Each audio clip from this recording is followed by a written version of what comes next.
रामायण ये सिर्फ एक कथा नहीं है, बल्कि धर्म, कर्तव्य और न्याय की एक ऐसी गाथा है जो हमें आज भी बहुत कुछ सिखाती है। और आज हम बात करने वाले हैं उस एक पल की जिसने इस पूरी गाथा का रुख ही मोड़ दिया, सीता का अपहरण। ये कोई मामूली घटना नहीं थी, बल्कि ये वो चिंगारी थी जिसने एक ऐसे महायुद्ध को भड़काया जिसने इतिहास की दिशा ही बदल दी। जरा सोचिए, धोखे का बस एक काम, मोह का बस एक पल, और कैसे एक पूरे साम्राज्य के विनाश की कहानी शुरू हो जाती है। जी हाँ, यही तो है सीताहरण की कहानी। वो एक घटना जिसने एक महान गाथा को सीधे युद्ध के मैदान में लाकर खड़ा कर दिया। ये कोई साधारण घटना बिल्कुल नहीं थी। ये वो मोड़ था, वो टर्निंग पॉइंट था जिसने 3 जिंदगियों को, श्री राम, सीता और रावण, हमेशा के लिए एक दूसरे की तकदीर से जोड़ दिया। इसके बाद किसी की भी जिंदगी पहले जैसी नहीं रही। तो चलिए थोड़ा पीछे चलते हैं उस समय में।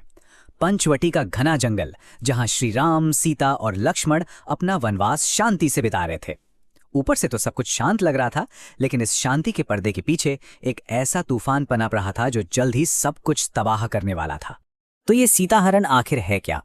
सीधे शब्दों में कहें तो ये रामायण के अरण्यकांड की वो सबसे अहम घटना है जहां लंका का राजा रावण छल कपट से सीता का अपहरण कर लेता है। और यही एक काम श्री राम और रावण के बीच होने वाले उस भयानक युद्ध की सबसे बड़ी वजह बनता है। लेकिन सवाल ये उठता है कि लंका का इतना शक्तिशाली राजा रावण वो ऐसा क्यों करेगा? देखिए, उसके इरादे बहुत उलझे हुए थे। वो कोई साधारण विलन नहीं था। चलिए समझते हैं कि आखिर उसके दिमाग में चल क्या रहा था। देखिए, रावण के इस कदम के पीछे कोई एक वजह नहीं थी। ये कई चीजों का एक, कह सकते हैं, मिश्रण था। एक तरफ वो अपनी बहन शूर्पणखा के अपमान का बदला लेना चाहता था। दूसरी तरफ वो सीता की सुंदरता पर मोहित हो चुका था। फिर खर और दूषण की मौत से उसका अहंकार भी बुरी तरह घायल हुआ था। और तो और एक पुराना श्राप भी था जो उसके विनाश की तरफ इशारा कर रहा था। If you are enjoying my video, please press like and subscribe for more. अब अपने इन इरादों को पूरा करने के लिए रावण ने एक बहुत ही शातिर प्लान बनाया।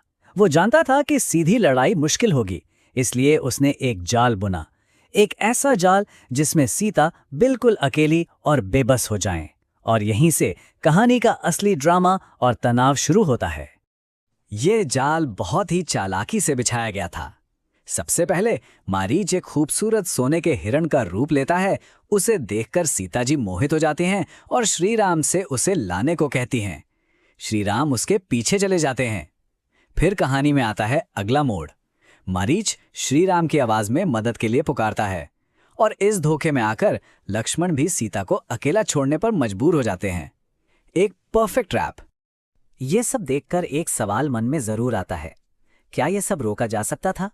और इसका जवाब है शायद हाँ।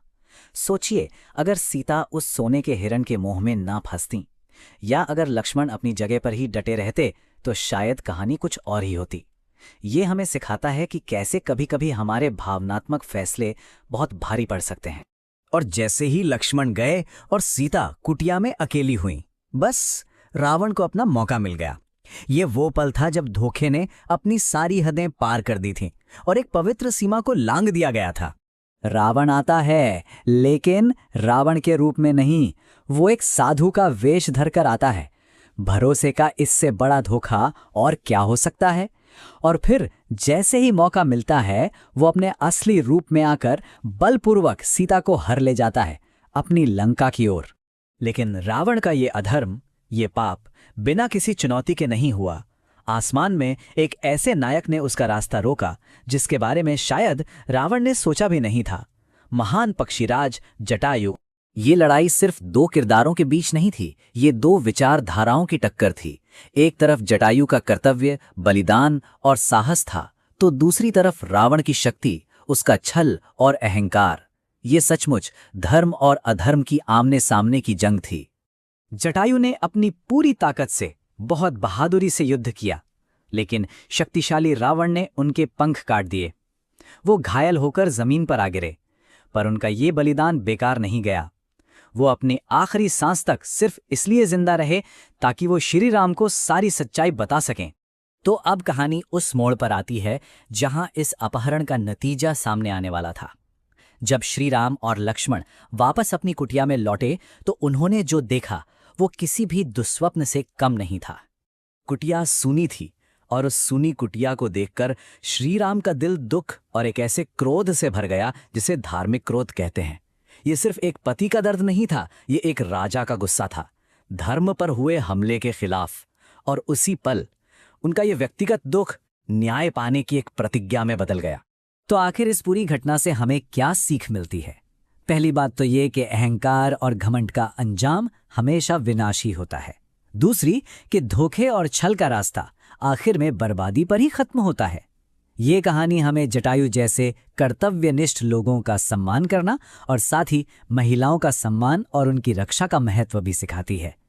और ये भी कि कोई भी फैसला लेने से पहले सब्र और सावधानी कितनी जरूरी है।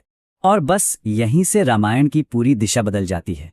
सीता की खोज और रावण को सजा देने की श्रीराम की वो प्रतिज्ञा, इसी एक घटना ने उस महायुद्ध की नींव रखी जिसे हम सब लंका युद्ध के नाम से जानते हैं।